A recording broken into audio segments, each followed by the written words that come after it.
আসলাম একটা অনেক সুন্দর একটা পার্কের মতো একটা জায়গায়, মনে করেন এটা হচ্ছে একটা বিল, এই যে লেক, মানে পুরো নদীর মতো একটা বিল, বুঝছেন? তো গাইজ আমরা গার্লফ্রেন্ড বয়ফ্রেন্ডরা এসে আড্ডা দিতে পাবে, এই যে বিভিন্ন সিট বানানো হইতেছে। তো গাইজ এই যে এইখানটা এসে কিন্তু গার্লফ্রেন্ড বয়ফ্রেন্ডরা বসে থাকতে পাবে। আর এই লেকে এখন আমরা নামবো, মানে এটা হচ্ছে একটা বিল, অনেক বড় একটা বিল, এখানে মাছ চাষ করা হয়। সো এখন আমরা এখানে নামবো।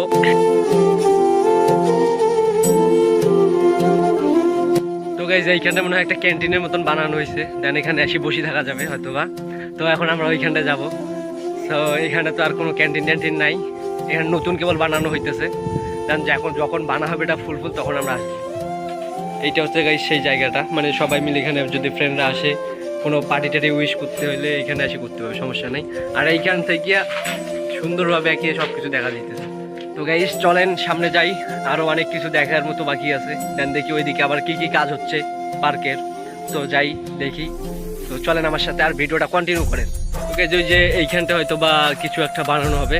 আমরা ফাইনালি চলে এসেছি এই জায়গাটায়। এই দেখেন কত সুন্দর একটা স্টেজ, মনে করেন এইখানটায় কোনো একটা শো করা হবে আর এইখানটায় দর্শকরা বসে থাকবে।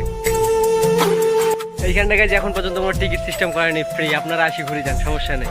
দেখেন প্রেমিকেরা তাদের হচ্ছে প্রেমিকাকে বলতে পারে নাই দেখে এইখানটা লিখে দিয়েছে, যদি কখনো তার প্রেমিকেরা আসে তাহলে দেখবে। এইটা আপনাদেরকে আমি দেখাইতেছি, রাসেল নিতু। এখানটা দেখেন আবার আছে মাওয়া প্লাস সাগর।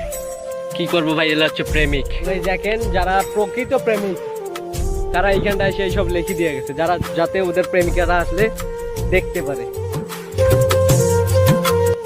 দেন এখানে আমার হচ্ছে ফ্রেন্ড পিক উঠাইতেছে, আজকে চলে যাবে হচ্ছে সিলেট।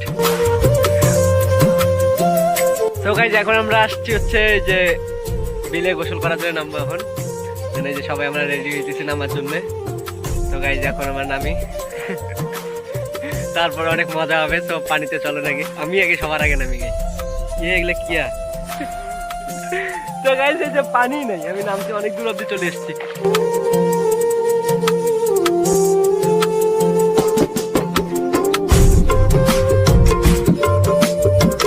তো গাইজ এই যে দেখেন আমরা একবারে মাঝে চলে এসেছি, কিন্তু বাই দা ওয়ে কথা হচ্ছে যেটা পানি নাই।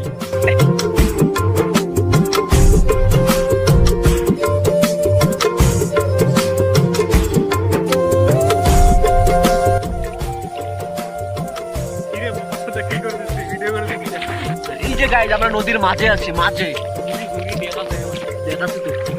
আমরা নদীর মাঝে একদম মাঝ প্রান্তে। চোখে যে দেখেন হচ্ছে ওই যে সমুদ্র হচ্ছে কিনারা, সমুদ্রের কিনারা চোখে দেখা যাচ্ছে না। আর আমরা হচ্ছে এদিকে লেকে একবারে নদীর মাঝে। এই যে ওটা হচ্ছে প্রায় এখান থেকে কত কিলোমিটার হবে, প্রায় 700 কিলোমিটার দূরে। এদিকে প্রায় হচ্ছে 1100 কিলোমিটার দূরে। আমাদের ক্যামেরার কি পাওয়ার, মানে গাছগুলো আছে দিকে ধরতে পারছে না, পারতো না। প্রচন্ড পরিমাণে ঠান্ডা গাইজ, এখন হচ্ছে শীতকাল। ও আজকে হচ্ছে পয়লা রোজা, দেন আজকে হচ্ছে ফার্স্ট রোজা, আর আমরা ফার্স্ট রোজার দিনে আসছি হচ্ছে গোসল করতে। তো গাইজ আমি চশমা পড়লে তো আমাকে মনে হচ্ছে যে ভদ্র কবি লাগতেছে আমাকে। তো গাইজ এখন আমরা ক্যামেরা সব ছুঁয়ে একটু গোসল করবো অনেকক্ষণ ধরে, দেন তারপরে চলে যাবো বাসায়। সো গাইজ ফাইনালি আমাদের গোসল করা শেষ, অ্যান্ড এই যে আমরা আবার আগের মতো হয়ে গেলাম। দেন এখন আমরা চলে যাবো বাসা। তো গাইজ এই যে দেখেন গাড়ি কিভাবে লাইনের উপর দিয়ে পার করা হচ্ছে, মোর বাপের কলজে উড়ে যাবে।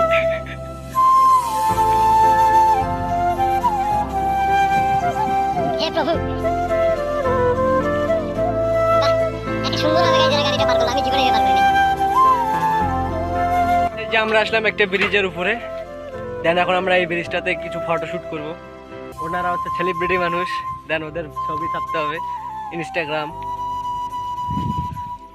তো গাইজ এখন আমরা এখানে ফটোশুট করব, তারপর এখান থেকে চলে যাবো।